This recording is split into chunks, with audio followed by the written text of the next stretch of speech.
Okay. Good morning. Hi, everyone.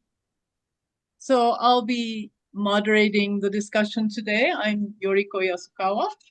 Um, so the topic today is building a culture of peace at a time of global turmoil. And we had posed two big questions in our invitation.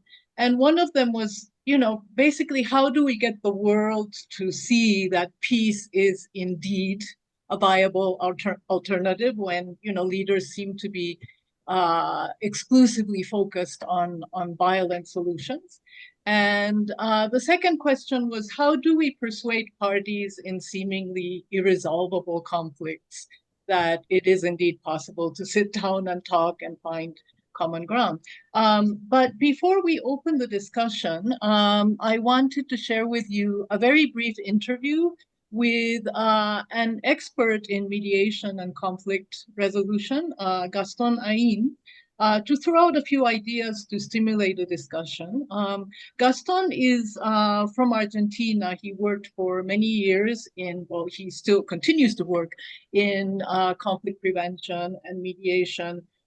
He's worked in Latin America, in Africa, with UNDP, with the Organization of American States, with his own government, and he now heads a mediation and dispute resolution unit at the Inter-American Development Bank. And so he now works mainly at the community level in dispute resolution around IDB funded projects. But I asked him to share a few ideas on what makes this particular time in the world different from the past in terms of, obstacles to trying to build peace, and what to do about them, and how, all this is reflected and affects his own work in. So, Manan, please. So, like I explained, this is for an open discussion on how to build a culture of peace in these really difficult times. So, as we discussed, the idea was for you to, share a few thoughts around this topic based on two questions, right? Yes. And the first question is, based on your own experience with conflict prevention, with mediation, what do you see that's new and different and particular about these times as compared to the past that really affects the work that you do? Great. Okay, I'll be very succinct with notions and concepts. And thank you so much for this opportunity. I'm really happy that you invited me to be part of this initiative. Three things that I see as relatively new are a brutal change in the nature of politics. I was mentioning to you the other day that uh, politics is not about aggregating interests around a common denominator anymore. And today it is politics is about alienating, dividing, and instrumentalizing hate, frustration, and anger in order to build a circumstantial majority. I strongly recommend Giuliano Diampolo's book, The Engineers of Chaos, but he describes politics nowadays as fishing in shoals of hatred. This is a major change that we didn't see 20, 30 years ago. In order to build a majority, political actors won't try to converge towards the center, but they're going to join the extremes.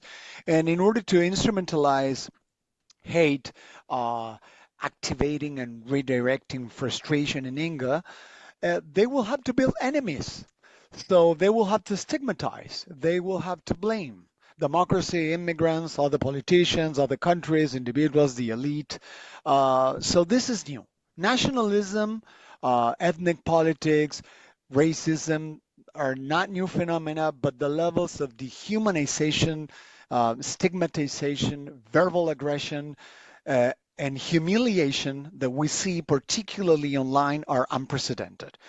As you know, there is ample research on humiliation in the field of political psychology, and it has been defined as the nuclear bomb of emotions due to the devastating, long-standing effects and the trauma it creates. So this is one.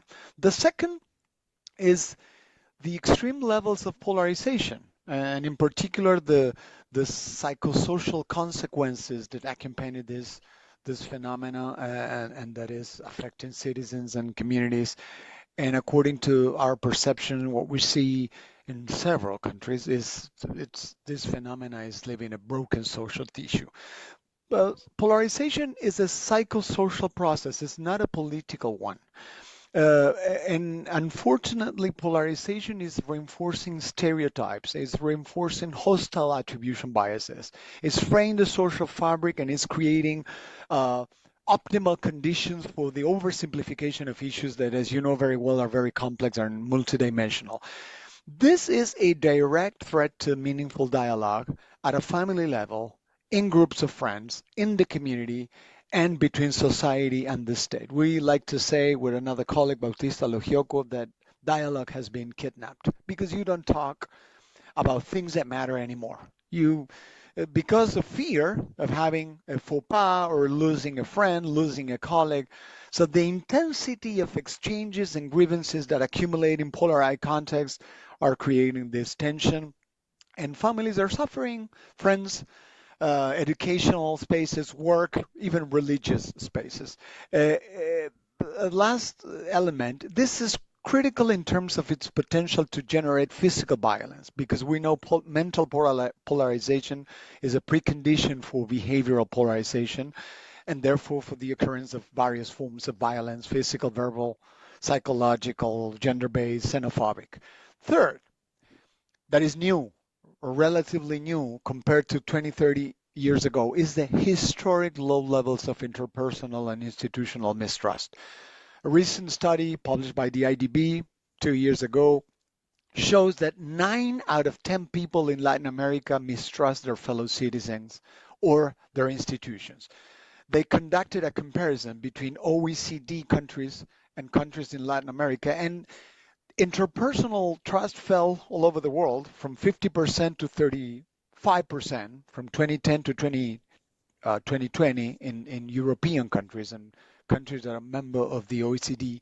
But in Latin America, for example, it fell on average from 22 to 10. So that's why 9 out of 10. So we could say that we're living in a context or in a region where 9 out of 10 they don't trust their fellow citizens nor their institutions.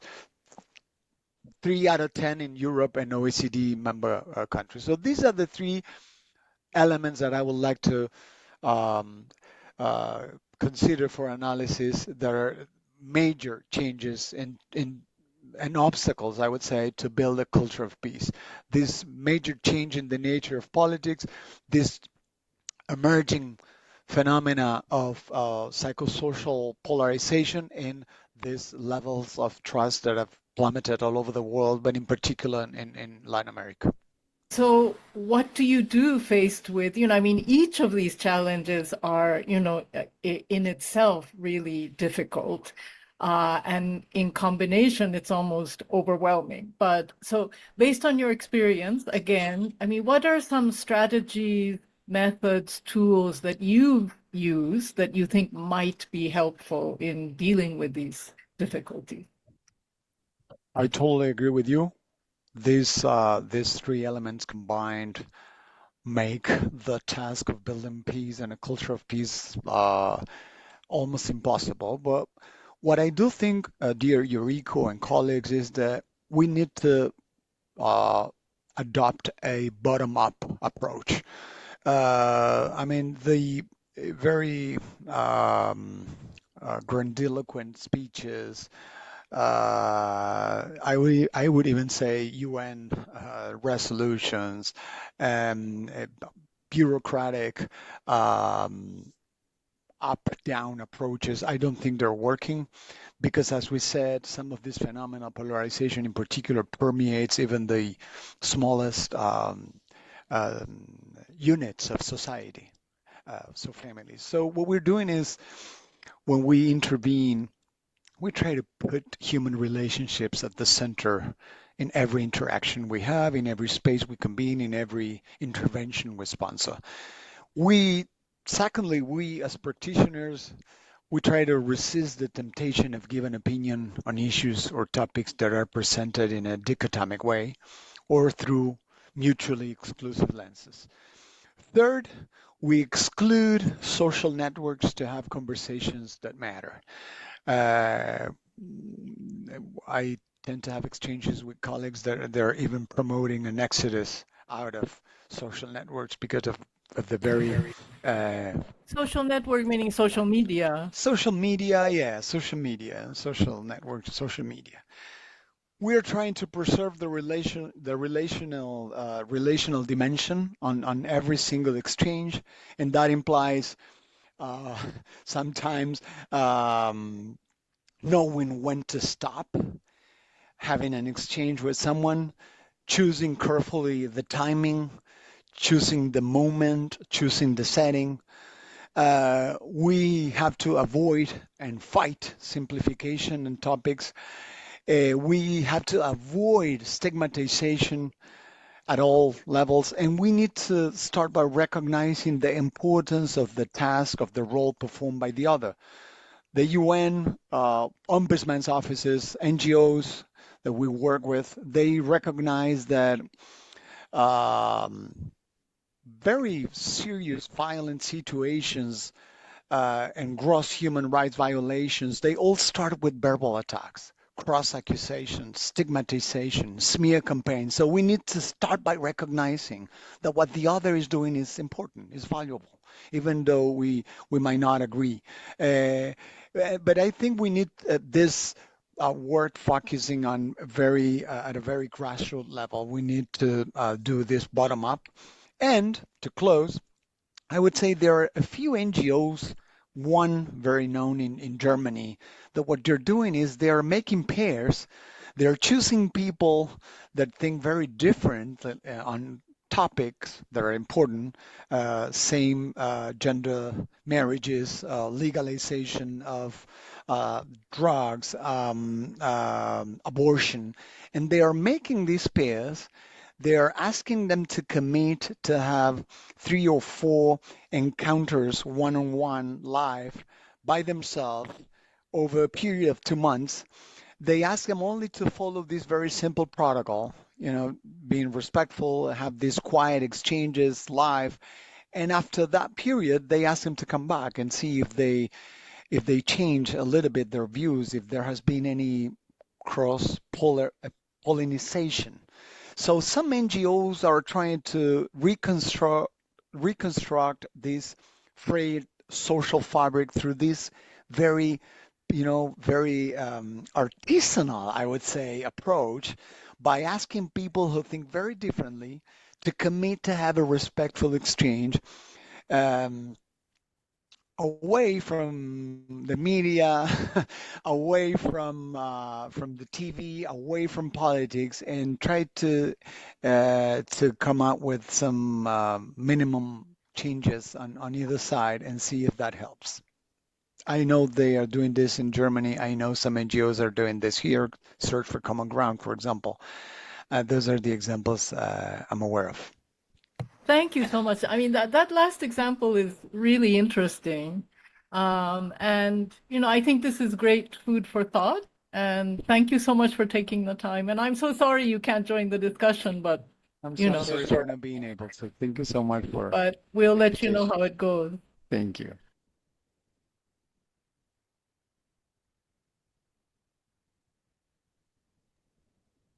Okay, so I hope that provided some food for thought. So I want to open up the discussion. If you'd like to address those 2 big questions that we sent you, that's great. Or to address any one of the points that Gaston brought up as well, please feel free. I see Gary has his hand up.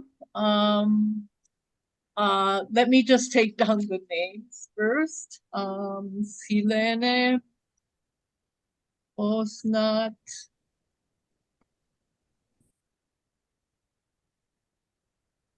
Okay, so let's go first with Gary, and then Silene, and then Osnat. Yeah, Yargos and Eureka, thank you so much for organizing this. And I'm sorry Gaston is unable to remain. So I want to add just one or two things to what he had to say, and then just as bullet points suggest a few things that I think are missing or needed in addition to what he said. I mean, the one thing that I feel, or maybe two, that I want to add to the list of contributors to the situation. One is that a lot of this is intentional. In other words, the dehumanization and the hate, and people are using and abusing these known phenomenon for power. And I mean, we all know this, but it needs to be said that this is intentional. It's not just happening spontaneously or randomly. And that related to that is that some or much of this, I'm in the US now. We've just seen something called an election campaign that was essentially based on these methods of dehumanization and generating hate and polarization, and that this isn't just for election win and normal power, but it's slightly organized. It's in fact internationally organized.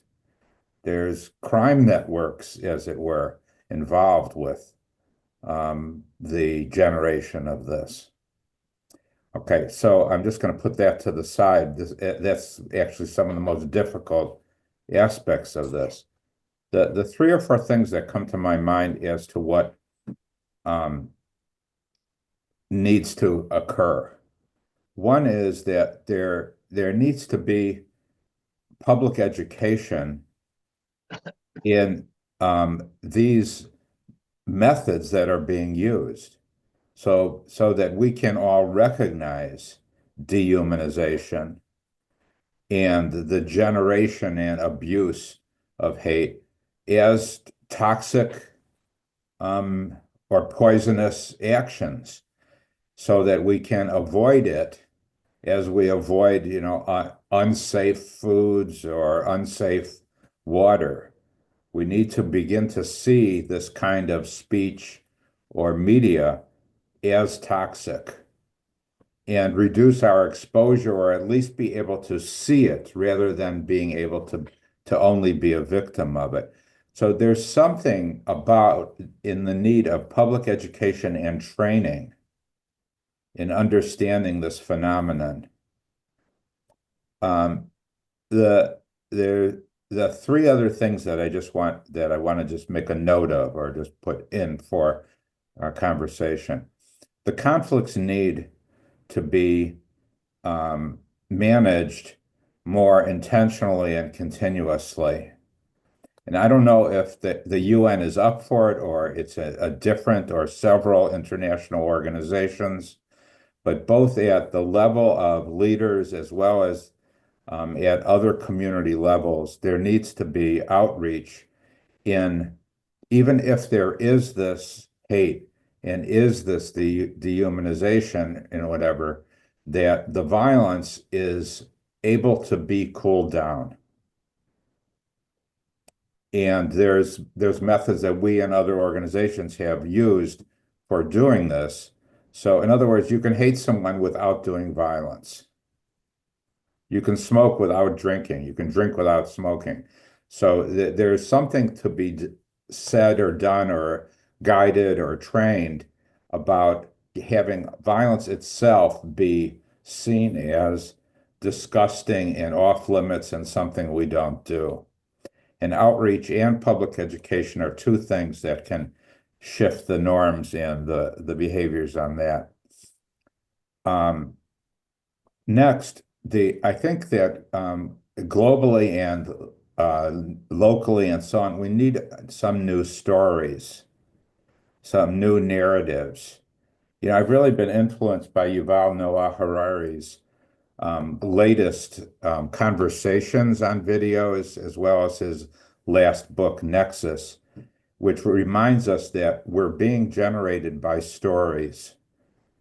You know, religions have stories about what's good and what's bad. I mean, he points out that in the Middle East, people are fighting literally over a rock. You know, who owns a rock? And this is Harari's reminder that we need some new narratives of a global situation of one world or whatever it is. We need to generate a new story then, because we're motivated by stories. And then the last is that obviously we need some global leadership. And again, I don't know if this is UN or otherwise, but we need some person or persons who are speaking who are educators as well as moral leaders, to be both uplifting us and pointing to some things, some behaviors that should be, respectfully denounced or condemned, or, pointed out as not the way that we need to be going.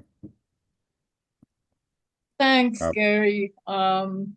Yeah, I think the point you made about education, prevention is really important. In fact, I just wanted to mention that Gaston himself worked with us while I was at the UN in setting up early warning systems for institutions like ombudsman's offices to be able to detect when conflicts are bubbling up. So I think there are methods that out there that can be used. And I have, let me see, Ingeborg and Yorgos as well. But let's go with Silene. And if we could try to keep it a little bit concise so that, everybody can have a turn, please. Silene. Okay, I'll do my best as a journalist in this room. I will try to share some perspectives, Yuriko. And I thank very much for the interview. It's a great interview because you can feel that there is a gap between the reality and the time of the reality and the media time. Yes, especially now, nowadays, when you talk about the role played by social media, here in Brazil, you have maybe I think that around the world, the same expression. You came across a lot of experts on social media. Yes, expert in Syria, for example, today. Yes, and it's everything. It's new regarding Syrian episode. For example, the rebels were but especially Muhammad. Yes, the name. Yes, the rebel is Mohammed al-Jolani. Was today in many newspapers, he has been seen as a hero. Yes, but there is association with Al-Qaeda. But many newspapers, I am in front of CNN and Washington Post, and there is something like a new narrative against Assad. Yes, is there a hero? Yes, but this hero has or was associated with Al-Qaeda and other terrorist group. Yes, and it seems, or it's a wonderful example to understand that the reality needs to be understanding across the time. Yes, but every single day you have many narratives to talk about peace. But what kind of peace we are talking about? It's not about peace, it's about wars.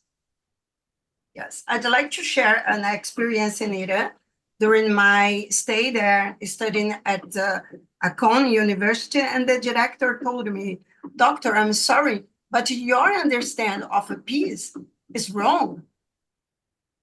Yes, you are talking about justice, it's not about peace. When you are talking about peace in the context of wars or conflicts, it's not about peace. What kind of peace we are talking about? The negative peace?" And of course, that I am speaking from my perspective as a journalist, but the problem, I think, that is the narratives, many mistakes to try to explain the complex reality, the complexity of the reality. And why we are talking about peace in the context of the violence, the conflict, or the wars? Why we are not when we are as a witness of the absence of justice? Yes, this is just to share my first words. Thank you, Yuriko. Thank you, Silene. It's reminded me of a discussion about peace versus justice, and how, one opinion was that the first thing you need to do is to stop the violence, and then you can talk about justice. But that's, of course, debatable. But Osnat. Thank you so much. Very thought-provoking. So I wanted to just sort of put the question forward on the basic issues that somehow I think haven't changed, that are not new. One is that in these situations where there's more conflict and more polarization, there's also the fact that so many that have seen progress before on the economic front and better access to basic services, because the conflicts are getting bigger, all of a sudden they lose what they had. And that creates so much pent-up frustration, which relates to what the colleague was speaking about before, this mistrust in institutions that end up, being against the citizens, and mistrust in other citizens. So because in the end, when you look around, wherever all of the displaced in Gaza that have lost all of their homes, what do they want? They want to be able to go back home, to have safe water. They want to have a way to make a living, and they don't have it. So in some ways, sometimes they feel, well, the only option is to join a rebel group or some, to survive, to find some food, to get a few dollars in your hand. So I think that needs to be taken in. And also the role of religion. If you mentioned Yuval Noah Harari speaking about the rock, when you have no hope, when you have no institutions, when you have no prospect for new opportunities, then the only thing you cling to is religion, and the religion is also becoming more extreme, more polarized. So that is another element that I think is very powerful. It can be very beneficial, but it can also be detrimental to peace. Thank you. Thank you, Osnat. No, I absolutely think, what you're saying about how bad public services can lead to distrust of institutions is absolutely true. Even in a country like Costa Rica, where I am, you can really feel the pent-up anger around that, and how, that can lead to violence. Ingeborg.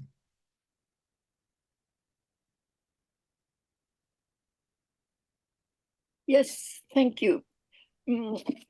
I'm happy to see that the notion of a cultural peace is becoming more of interest to many in many contexts. And if you like, I can say a few words about the thinking of UNESCO when we started on the cultural peace program some 35 years back. And at the time, it was a hope that we could break out of the Cold War and start speaking of a cultural peace, what is needed to change the paradigm that we are living in. And it was a huge optimism when we managed to get the whole of the UN with us on the year 2000 becoming the international from cultures of war and violence to cultures of peace and non-violence. And unfortunately, the attacks on the Twin Towers in 2001 abruptly stopped the process at the time towards a culture of peace, and the world started to think about how to counter the war on terror. But the main issues that UNESCO was struggling with at the time was to overcome some myths.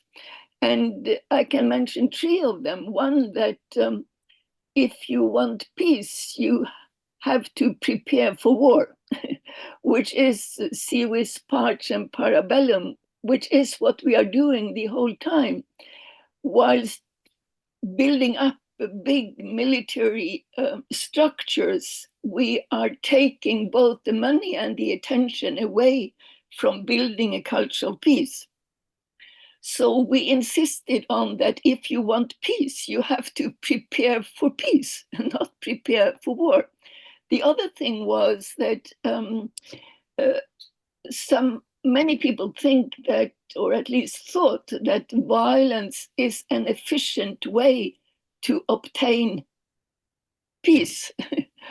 And we tried to say clearly that violence is never leading to peace. It's the contrary. It takes the money that we have, it takes the attention that we have, and it creates hatred for generations if we live with a culture of war and violence. And then another myth is that the human nature is violent, that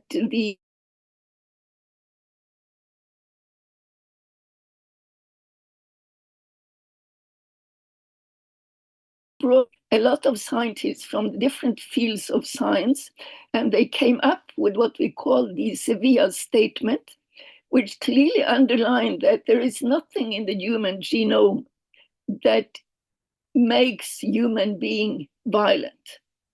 So, and if we look around, most people are not violent. Most people find ways to tackle oppositions, etc. So all these, we tried to counter them in any case.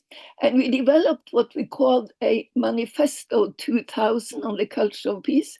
And we managed to have 75 million people sign this manifesto, promising not to use violence, promising to seek solidarity, promising to take the time needed to listen, to understand the other, and so forth.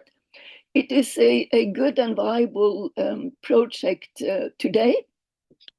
And the program of action that the whole of the UN system agreed to have 8 pillars: culture of peace through education, through human rights, through democracy, to gender equality, through tolerance, to disarmament, etc.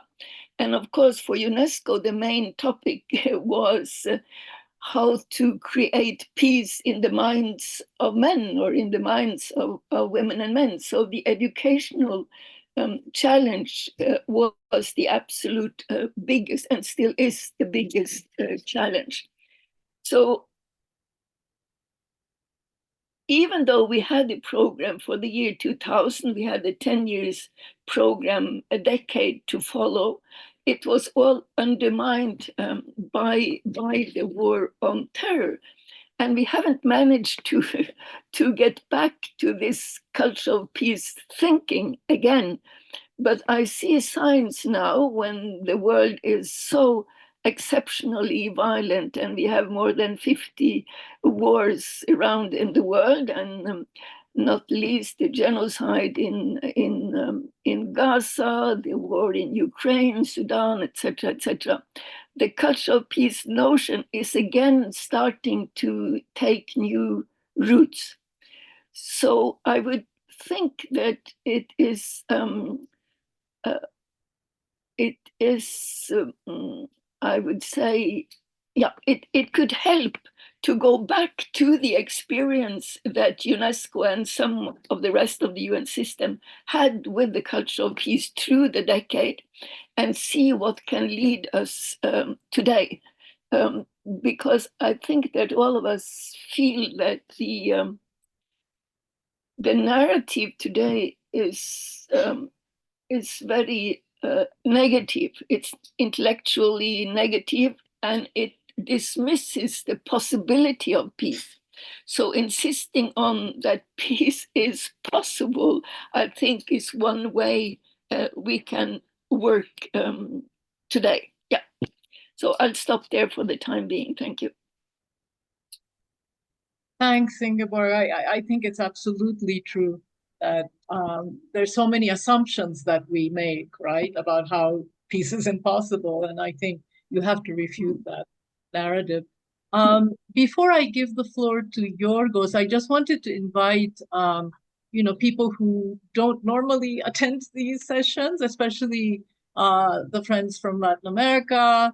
I'm so happy that Liz Gibbons is here as well. So it would be nice to hear from you as well. And I wanted to also mention to people outside of Latin America that even though Latin American countries aren't heard about too much in the news, it is the most violent region in the world in terms of violent deaths from criminal activity, and it is the most unequal region in the world. So it does merit some attention as well. So Yorgos.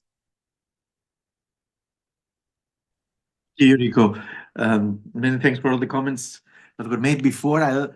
What I keep is this from what Gaston said. So there were better times in politics before for some reason, and I want to go back to what brought about this change for the worse in the nature of politics, in the psychosocial polarization, and in the plummeting of trust levels.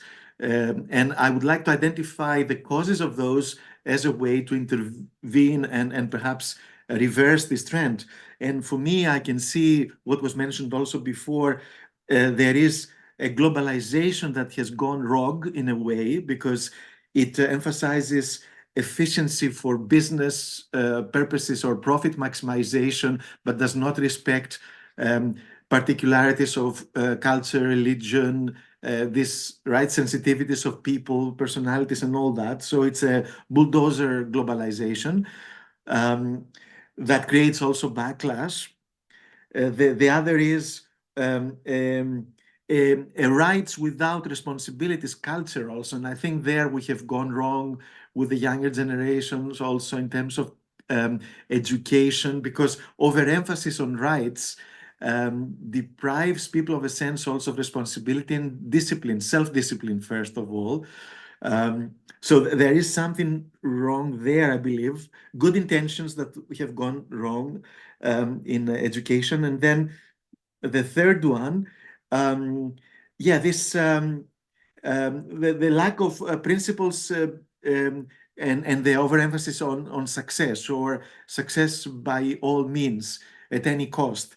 And that is also the politics of democracies, even mature democracies, it seems, which I think challenges the importance and the real value of democracies, because democracy is not just going through the process of every 4 and 5 years of getting a majority, even if it's by a few thousand votes, and then trying to rule by decree or in an authoritarian way, which seems to be happening also in more mature democracies, who still claim democracy as a way, again, to expand their interests in an ideological way rather than by their example.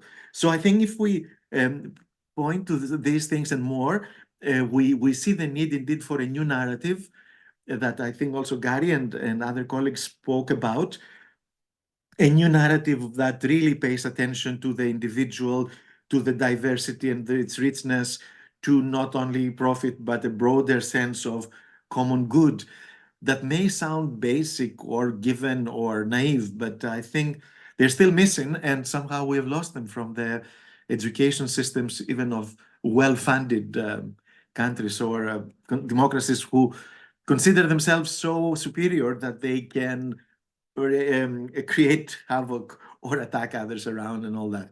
So yeah, I think we need a soul-searching thing, and I don't know how we can do that, and a new narrative that's positive, inclusive, but also really based on self-discipline and rights with responsibilities. Thanks. Thanks, Yorgos. I think there's also a whole issue of in politics, the need for new mechanisms for representation, because I see that, you know, one big issue around the world is the fact that political parties are increasingly seen to be illegitimate and non-representative of people. And here in Costa Rica, for example, just the number of people or the percentage of people affiliated or having sympathies to any political party has plummeted in the last 20 years from something like 80% to 20%. And that's a problem, you know, because it means that you don't have a channel to channel your demands and your interests. So I think that's one issue. Mohammed?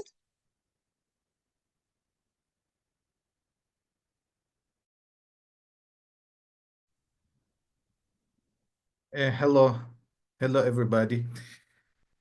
Uh, Actually, thank you so much for organizing such a program. I was thinking to explain my idea by an example. A baby was crying, and somebody said that, "Give it to me, I will calm it down." But the baby cried more. Another person came and says that, "Okay, give it to me, I will calm it down." But still, the baby cried more. Finally, a wise and experienced man says that, "Okay, put it down and leave it alone." That's it. So sometimes we are looking for complicated solution, how we can create peace, bring peace in the world. Sometimes we need to do nothing. I think that's the point. There are many organizations, many actually institutions attached to some countries, some I don't know, whatever you call it. So they pretend that they are going to bring peace in the world. While they are not bringing peace in the world, they are bringing conflict in the world. That's the problem. First of all, I think the first step that we must take is that we have to ask some organizations, some people who are not good at this issue, not to do anything. This is the first step.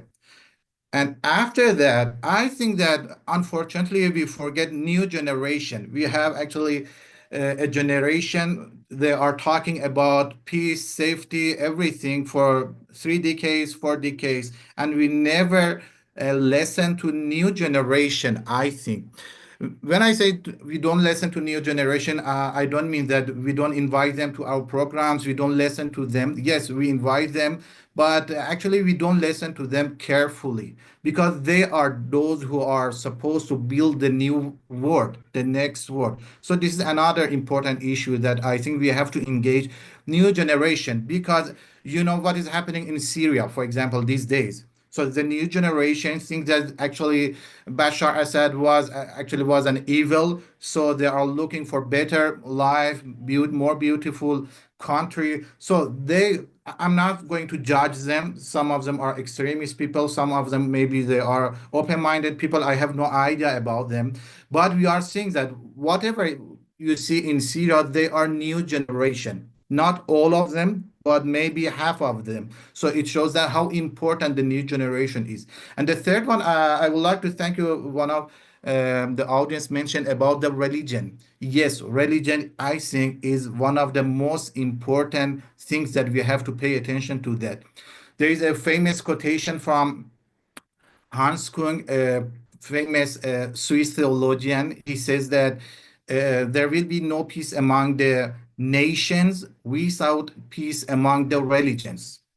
And there will be no peace among the religions without dialogue among the religions. So We should connect the religion, actually politics, everything together if we want to actually our programs to be fruitful. And the last one is that uh, actually maybe it has nothing to do with peace. I'm not sure, but this very beautiful quotation I recently actually read it is from a French historian. He says that when you read the history, the only lesson we learn from history is that nobody has learned from history.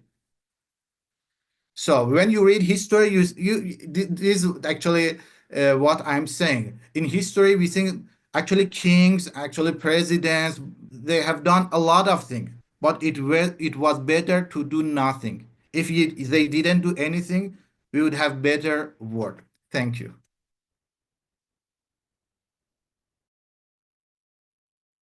Yuriko, you're muted. Kirsten, sorry.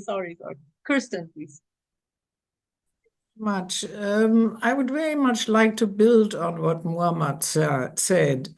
Only I would put it as slightly differently. I don't think it's a question of letting the baby cry and then it will stop eventually by itself. That would actually mean let people fight violently. Eventually, I mean, they will run out of energy or out of weapons or whatever, and then they will stop.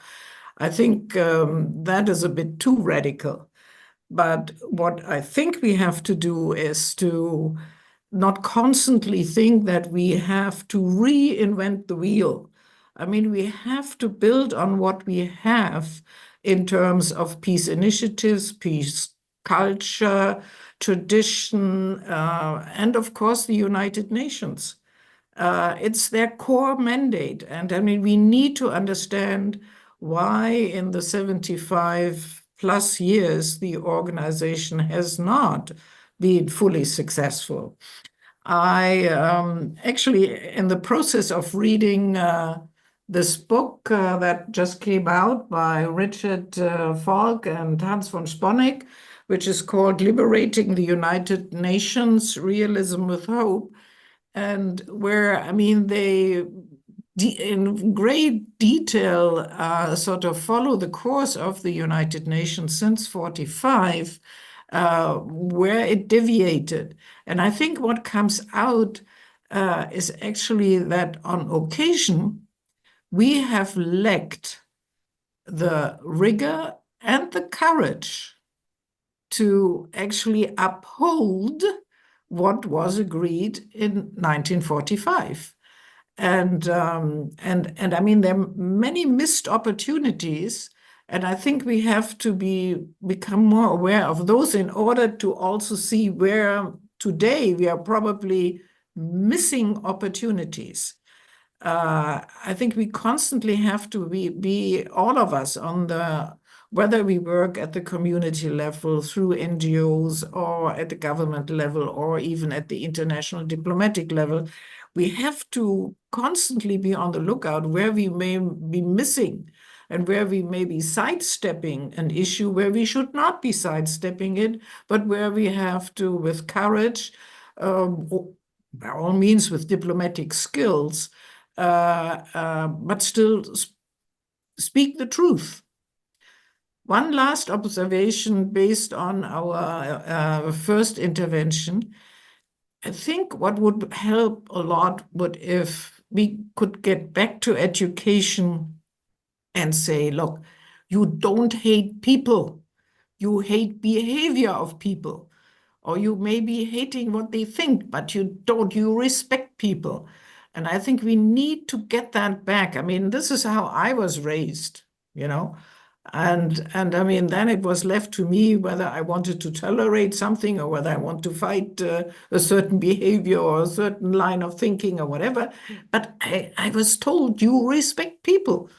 And I think this is where we have to get back to if we want to contain the violence. Thank you.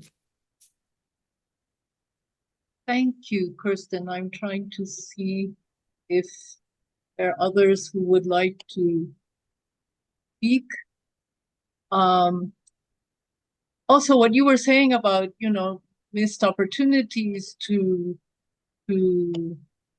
speak out or to I always think that with the UN in particular, we have this huge number of people across the world in country teams that are there on the ground, observing day to day what's happening in these countries. And what I found was that there's no encouragement for these teams to be proactive in conflict prevention, in speaking out against bad behavior.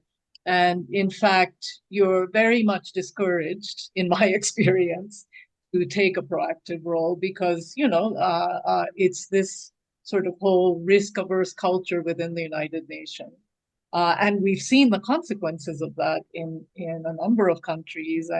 And the Secretary General has even commissioned studies about it, and there are all kinds of recommendations that come out, initiatives like Human Rights Upfront, but nothing really seems to change. So I was wondering if anybody would have, constructive suggestions around that. Also, I think a number of people brought up the issue of needing a new kind of narrative that convinces people that peace is in fact a viable option. How do we go about building that narrative, propagating it? I don't see anybody else wanting to speak, but we have more than half an hour left, so it would be nice to. We have two people, Yoriko. Lorraine. Oh, we do? Yes, and myself also. And okay. Can you see the list?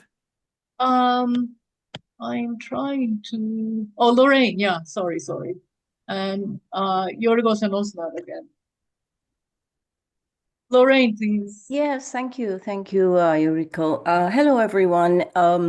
I'm happy to be here and participating in this group. I wanted to add something briefly to what Kirsten said, and I think the word that she used is issues that are kind of overlooked.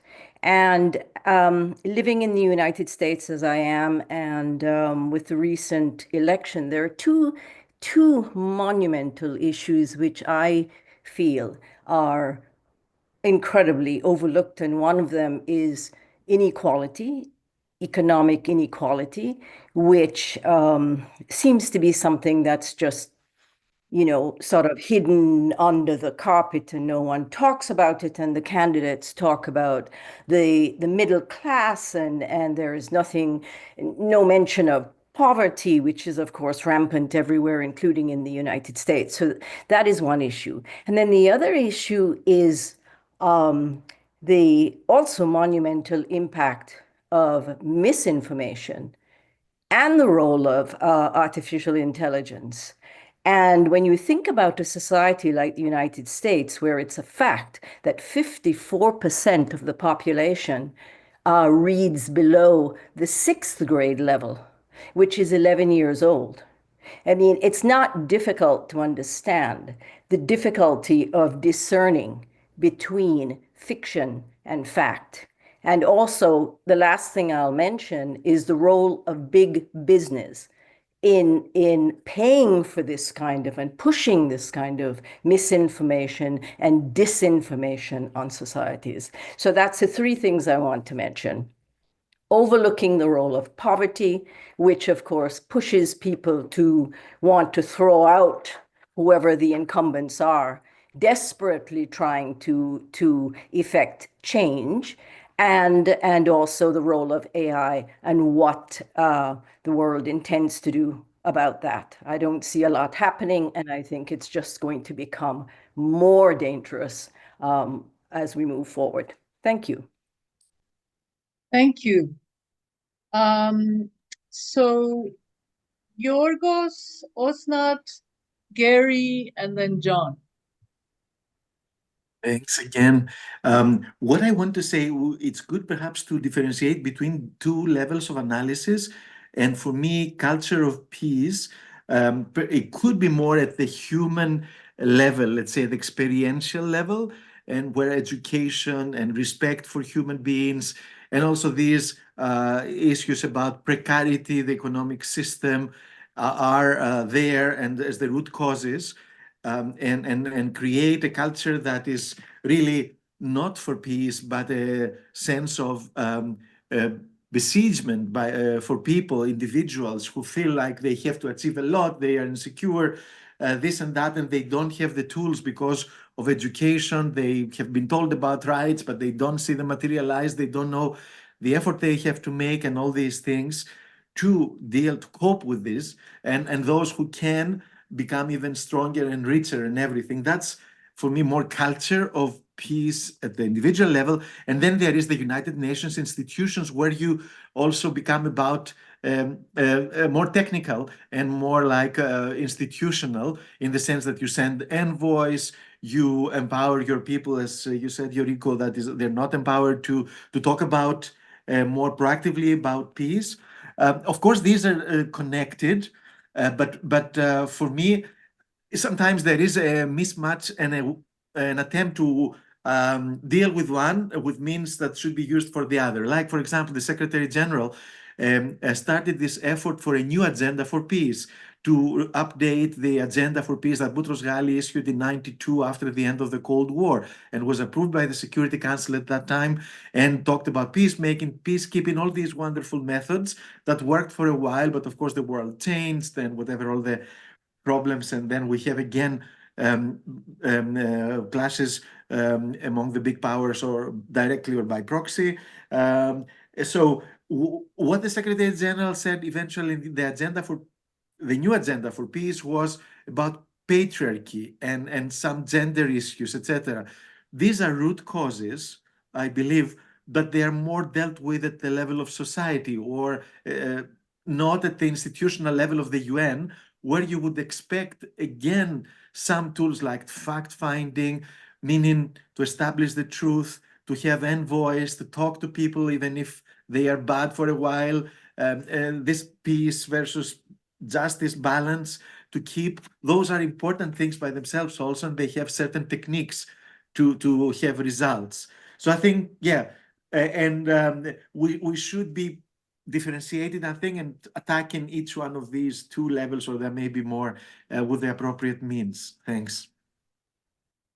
Thanks, Yorgos. I think it's important what you're saying about distinguishing between different spheres, although on gender, it's interesting to see that there are studies that show correlation, clear correlation between respect for gender equality and for women's rights and peacefulness. And I think that there are areas there where institutions like the UN can and it in fact has intervened, that has made a difference on issues like legislation against, violence towards women and girls. So, I think it's, but I get your point. Sorry. So I have Osnat, no, and Gary John Santi and Hiva. I'll be very brief, just to say that I really appreciate the points that were made by Kirsten, that, yes, there's a lot that has been done. And also the colleague that worked in UNESCO, there's such a wealth of knowledge and initiatives and in the UN. But I also agree with you, Yoriko, that this issue of risk averseness is a real problem. And I think what Gary said before, there's an issue of leadership.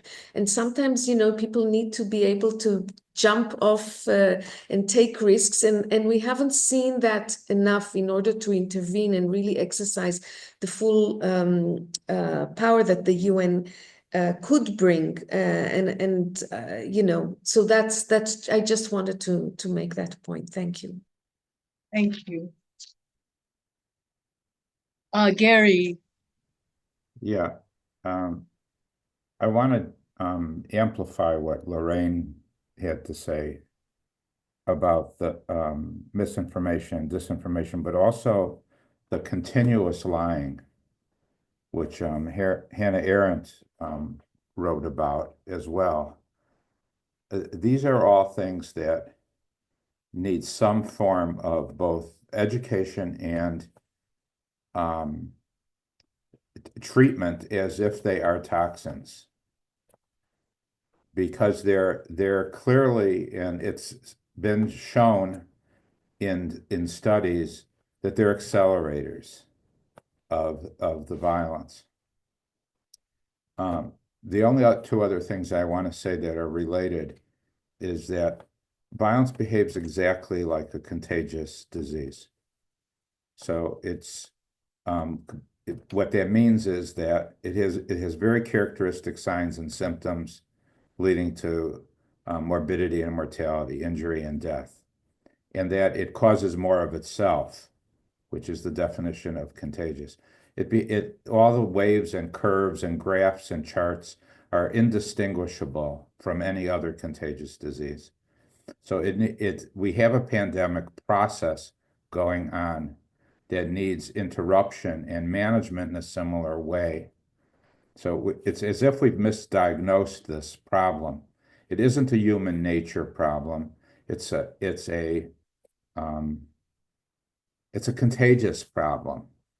The business that Lorraine mentioned about the role of business and the role of inequality fits right into this, because the data also shows that inequality is to violence as dirty water is to cholera. It is the dirty water. It's not. Now you can reduce violence you can reduce cholera even though the water is dirty by various interruption methods and managing people, giving them a new education as to how to hydrate and so on. Health workers can do it. However, it is the dirty water. So it's both. It's not an either or, but you need to have an interrupting process for the violence. And this is still a giant issue, the inequity. That's all. Thank you. John, Santi, Kiba, and Gay. Yeah, thank you all. The analysis I've heard today has been terrific. And I've heard what I would see as the answers to the very questions that this session was made to answer. They're all here, and they've been done. Gary's work is incredible. The UNESCO culture of nonviolence that I was so hopeful about in 2000, the decade of peace and nonviolence, it's all here. And I can think of 1 to 5 organizations right off the top of my head that's trying to do everything we've mentioned here. I think the problem, it gets back to what Gary said, though, initially, that this is not unintentional. This is organized, paid for, thought out, scripted, and implemented to put a few people in power over everybody. And that's just getting worse and worse. And so what I see as the biggest challenge is not continually coming up with these terrific ideas, which are already in place somewhere, but how you get them across to the vast majority of people. I recently moved to Washington, D.C., which I consider the absolute belly of the beast. I see 545 people here making decisions every day. I go down to Capitol Hill and watch these guys work that decide the life and death of countless millions on Earth. The concentration of power is just phenomenal and unbelievably corrupt. I work with a number of incredible organizations. These Code Pink ladies, you can see videos of them challenging the speaking truth to power every day. My organization, World Beyond War, if you look at our website, addresses almost everything we've talked to today. The problem is, at our best, we affect a couple of hundred people on a good week, a few thousand, maybe even 10,000 once in a blue moon. And on that same day, the mainstream media, which is down to 5 organizations in the US and not a whole lot more worldwide, reaches 10 million people, pushing the story opposite to the one we want to change to today. And that, as I see, is our biggest challenge. What on earth, how can we overcome that incredible wealth that's all intentional and all directed at propaganda to push the story that keeps this violence going? What we do have on our side is truth, I think, and the interest of the overwhelming majority of the world's people. And the trick is how we can leverage that against this concentrated wealth and control of media and so forth. And part of that, I think, was alluded to by Asnad and Kirsten, is that we've got to overcome the courage problem. One of the reasons violence is tolerated so much is because people admire soldiers for their self-sacrifice. And I think we're probably not going to make a lot of progress until we sacrifice on two fronts a little more. One is giving up a lot of our wealth to support that new generation that's going to solve the problem under us. You know, they're underfunded, under-listened to, and I think we've just got to sacrifice some of our, I don't know, vacations, money, other things we're doing to support them so that they are not totally controlled by that wealth inequality. And then, you know, again, soldiers are admired because they're willing to die. And I know in the unarmed civilian protection agencies that I've worked with and admire so much, I think we've got to overcome that barrier that a death among any of them would be a horrible thing. That unequal playing field where it's okay for 1 million soldiers to die and be cheered, and it's not okay for 2 violence interrupters to get shot. You know, and I've talked to those guys. The first time I met Gary, I was in Chicago and talking to a guy who'd taken 3 bullets in the chest. And it takes longer to tell that story, but it's an incredibly emotional story. And I realized at that moment, that is the hero of the world. He said, I could have avoided it, but then somebody else would have gotten shot. And so that's all I have to say. Those are our 2 big barriers, I think, to overcome. Thank you. Really important point. Maybe in the last 10 minutes or so of the discussion, we can talk about, you know, what are things that maybe we could do together to further these goals. Santi? Thank you, Yoriko. I would like to point out these things about different kind of violence, no, from the point of view of Latin America. As Yoriko pointed out, there is a different kind of violence, no, the criminal violence, but also the violence related to conflictivity, either environmental conflicts, land-related conflicts, or broader rights vindications conflict. No? And I think in Latin America, this kind of conflict become very violent because of the lack of the right institutions or the institutionality to frame the conflict. I mean, and I'm not talking about only formal institutionality, but also informal, some ways to frame that conflict.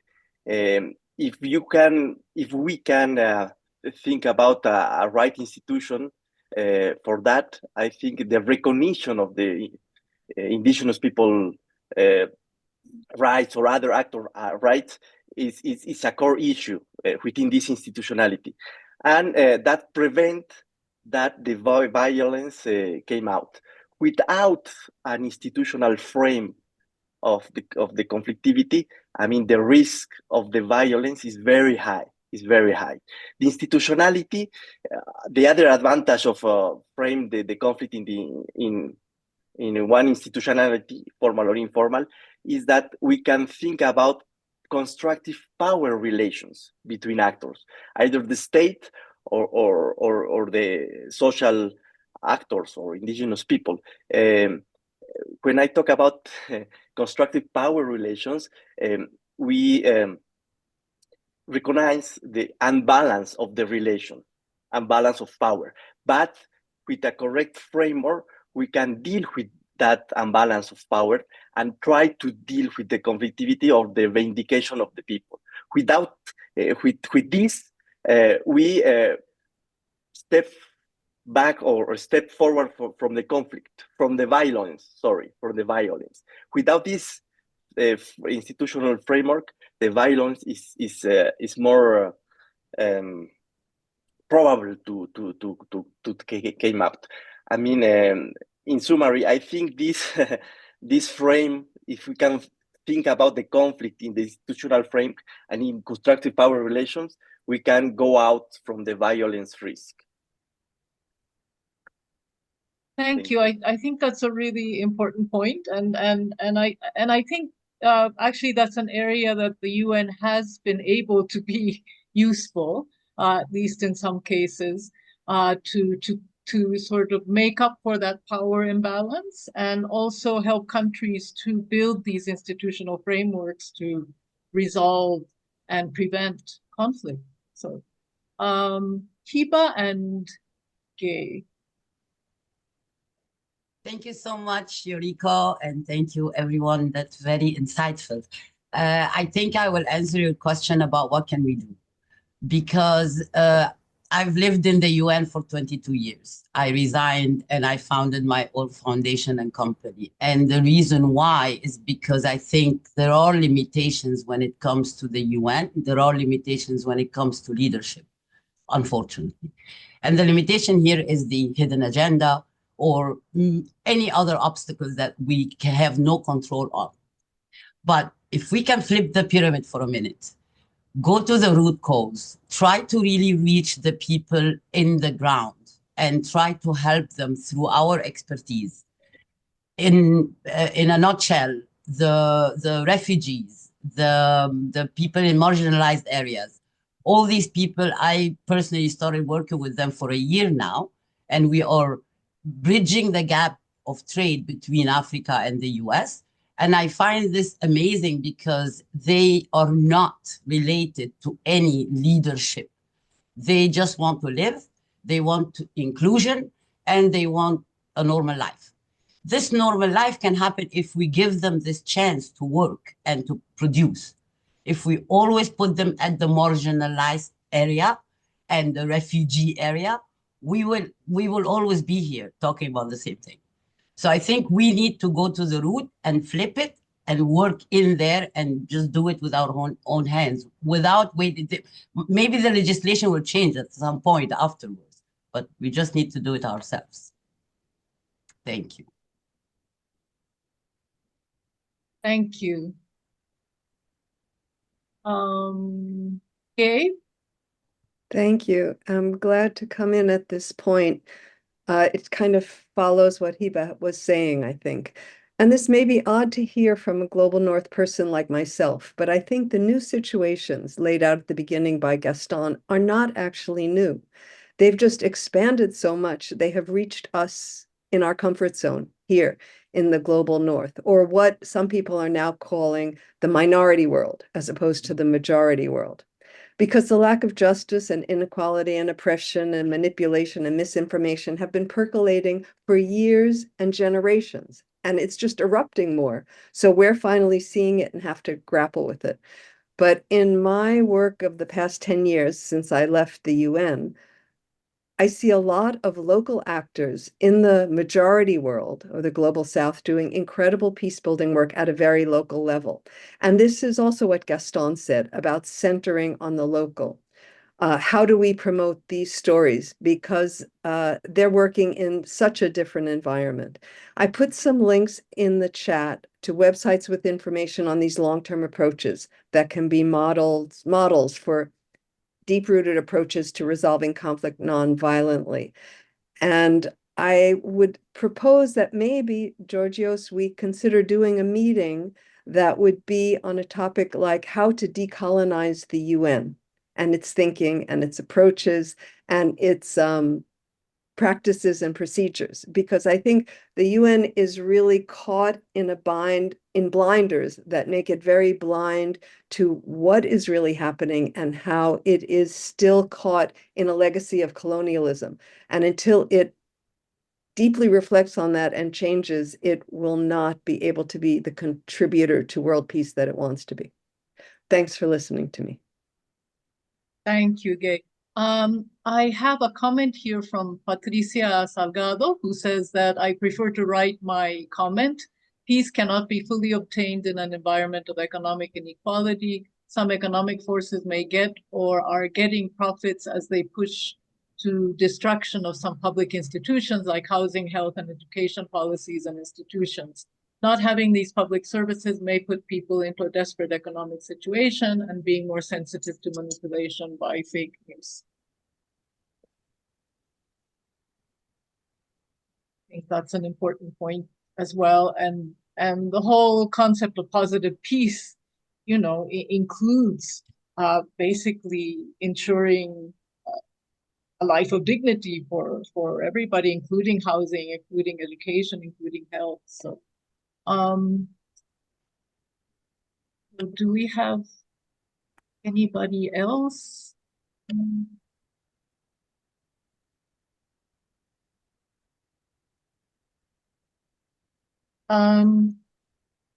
So I don't have anybody else raising their hand.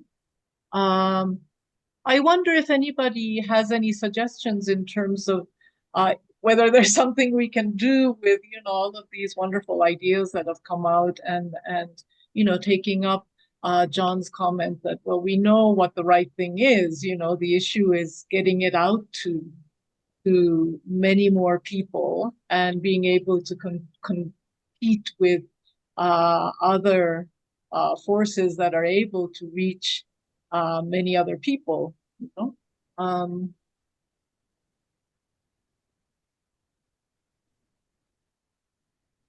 And also thinking about what Gaston said about social media, where, you know, I mean, definitely not a space for serious, in-depth discussion, but I do think that, you know, it has the power to create positive or negative sort of opinion environments. And I do think that groups like ours make too little use. And I think there's a need to have, you know, more expertise and capacity to work in those spaces. Okay, we have Osnat. Justin, you know, one of the things that were mentioned, I think it was Gary in the beginning, is on the potency of this intentional, you know, how I don't know how to put it, but you know, that intentional drive that is picking up so many people's minds and steering them in the wrong direction. I think we need to get to know that. How is it happening? Why is it so successful? And maybe we can learn something from it, because, you know, I feel that the progressive world based on values, somehow we need to adopt some of those tools in terms of communicating and getting, you know, people's attention. We're not doing a very good job. So that's just something for us to, you know, a thought that came to my mind. Thank you. Yes, absolutely. Kiba? I think one thing that we started to do recently is to planning for several events at the UN. And that's just us as philanthropies, foundations, etc. Because we feel that having our voices coming out to the people from the UN in a non-political way might be a strong way of showing that.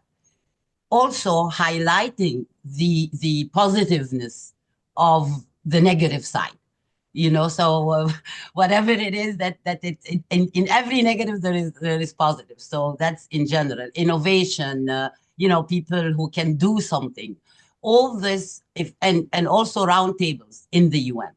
So this can also play a little bit role, especially if we combine it with the social media and media.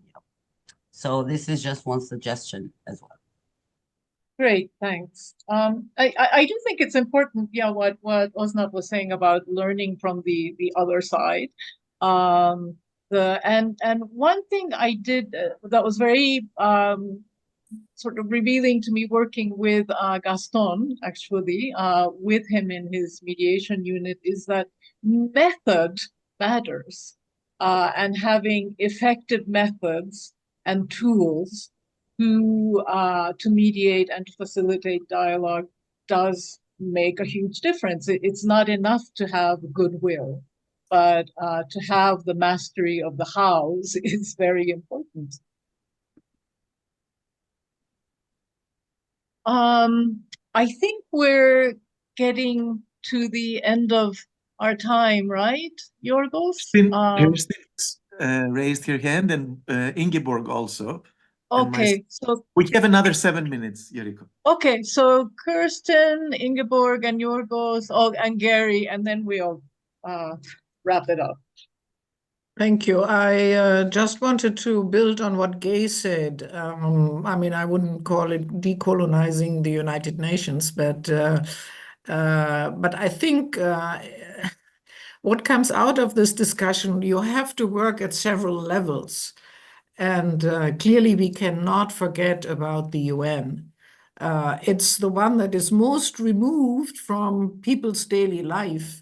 And yet, it may be actually a very important building block to get to mainstreaming a culture of peace and peace efforts.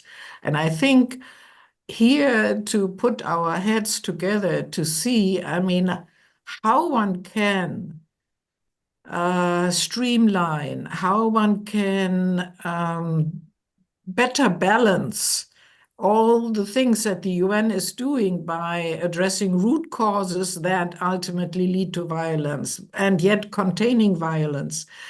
Because the core mission of the United Nations is still to this day, according to the Charter, peace and security.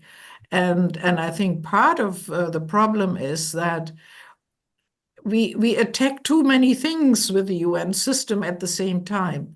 All of them are important, but I think there is probably room for being more focused and then, in fact, to get a handle on those member states who always work outside the UN and think that they can solve global problems their way. And I think that probably we're all convinced is for global problems, you need a global organization. You need a multilateral organization. There are no two ways about that. Thank you. Thank you. Ingeborg.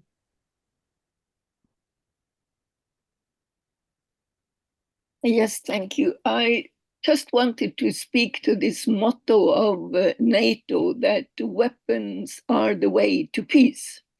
And my fellow citizen Stoltenberg has been saying this over and over again. And I think it is necessary that we address the issue of the military more upfront, because the military does not only take the money that we need for welfare, they also pollute enormously and use natural resources that we need for many other things. And tomorrow we are celebrating in Oslo the hibakushas, the survivors of the nuclear attack in Japan. And I think we have to look closely also at the nuclear threat, because we don't only speak about nuclear weapons anymore as deterrence. We speak about usable nukes, and they are smaller, they are more efficient, they are brought more quickly by satellites and rockets and whatever. So speaking about peace, we have to confront it with disarmament and being clear that the military road is not the road to peace. And NATO now is very mighty and becoming global, and is actually, to my mind, threatening the very charter of the UN. So to me, it's important that we look military might and the disruption that they make to normal life. Thank you. Thank you. Yorgos. Yes, thanks again, and thanks to everybody for all these things that we have to process, and we have a topic also for future discussion, whether we phrase it or decolonize the UN or not exactly, but we will do something for sure. But many of us are from the UN, and some are from journalism and other walks of life. But what I think John said, that we need bravery, personal bravery. When you are at the UN, you are bound by many conventions. You have to be very diplomatic in a way. And of course, you want to promote the common good, but you cannot be critical or you cannot be out there. I think now we can be out there and be brave in case that we may be shut down or shot down. But we have to say that this is stupid in every respect, or what trying to say prepare for war or use weapons or use the resources for this.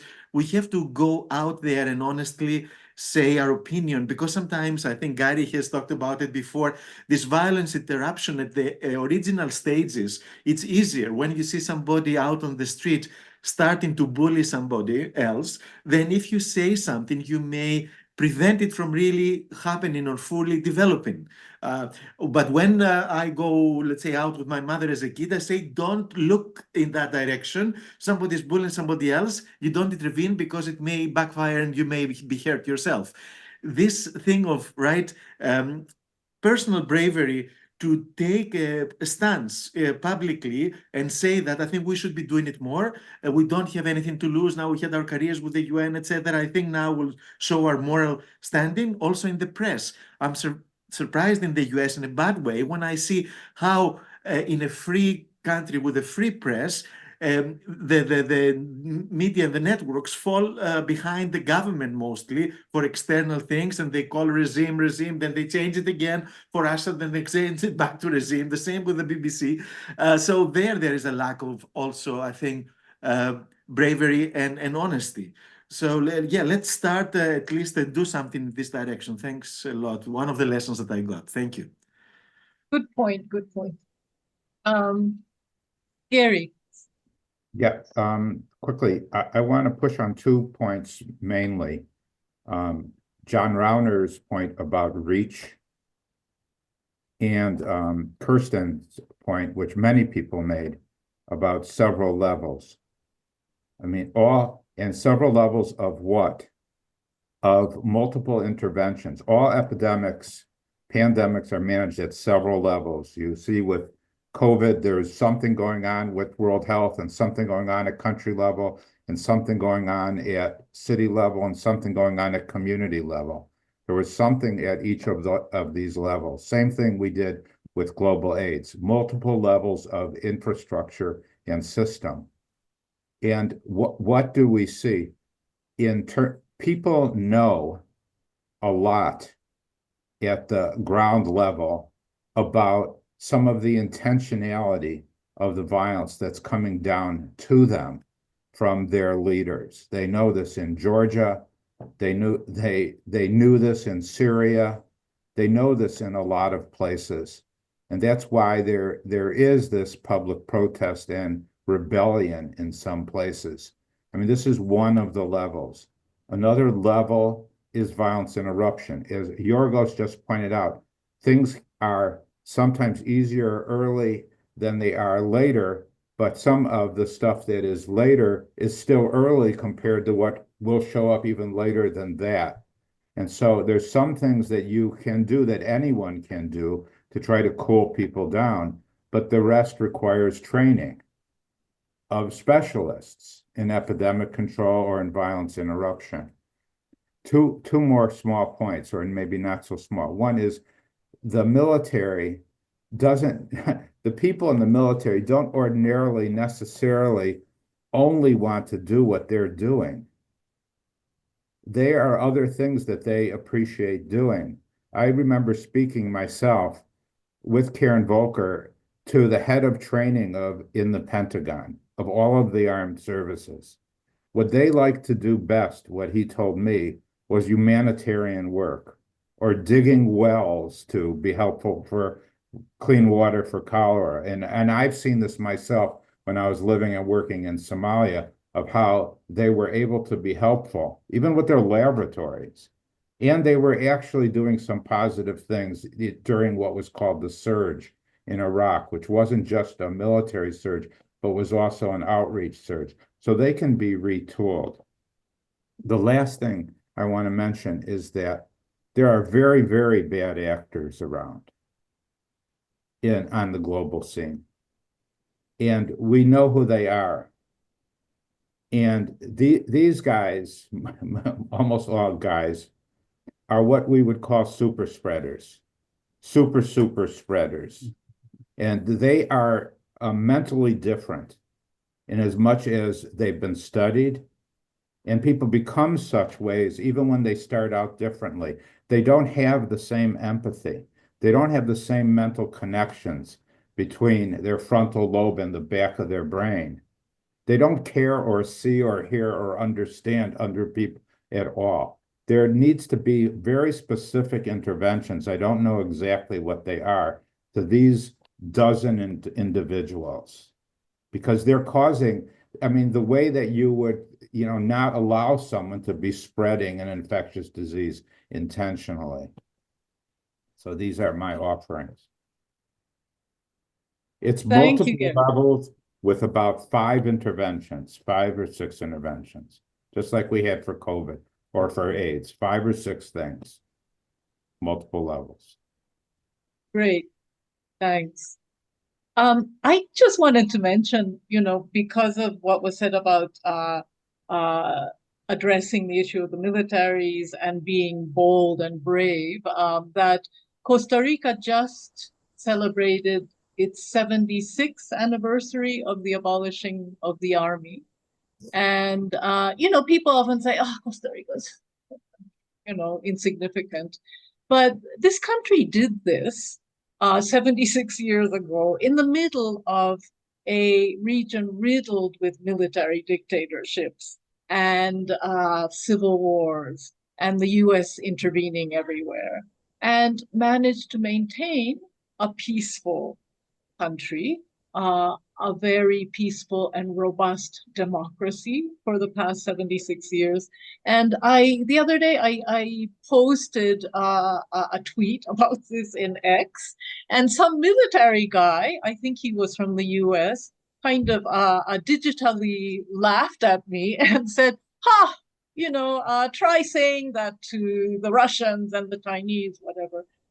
But, I would say, well, why not? Why not? This tiny country in the midst of a war-riddled region managed to do this, and that's significant. And I think it's worth speaking up about. So anyway, I think, was John wanting to say something? No? Okay. So I think we need to wrap up.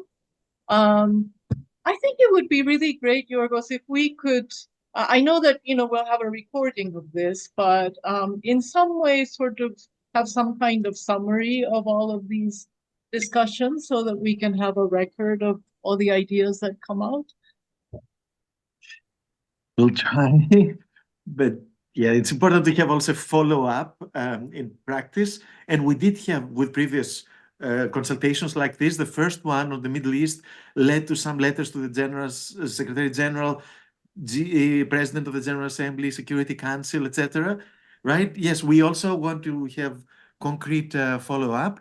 But now, as Manan is also brought in with summaries, we will produce that too, Yoriko. Yeah, for sure. Great. So do you want to say anything about the next discussion and when that would be, or do we not know yet? Yes, we have already a slide for you. There is Manan putting it up. And we hope to see you after the holidays on the 13th of January. And the topic will reveal in the next couple of weeks with our next newsletter update that we call it for folks. But yeah, you can check also on our website. We'll make it known there. The decolonization of the UN will come at a later stage, 1 or 2 consultations later, since we have a series now we have been planning. Right? I hope you're enjoying it. Yes, and something is left useful. We change topics, variety of issues, but you can propose also other topics that you would like us to discuss openly. And we have these recordings that stay behind for others to watch also. Great. Thank you so much, Yorgos, and thank you everyone for a really interesting, encouraging discussion.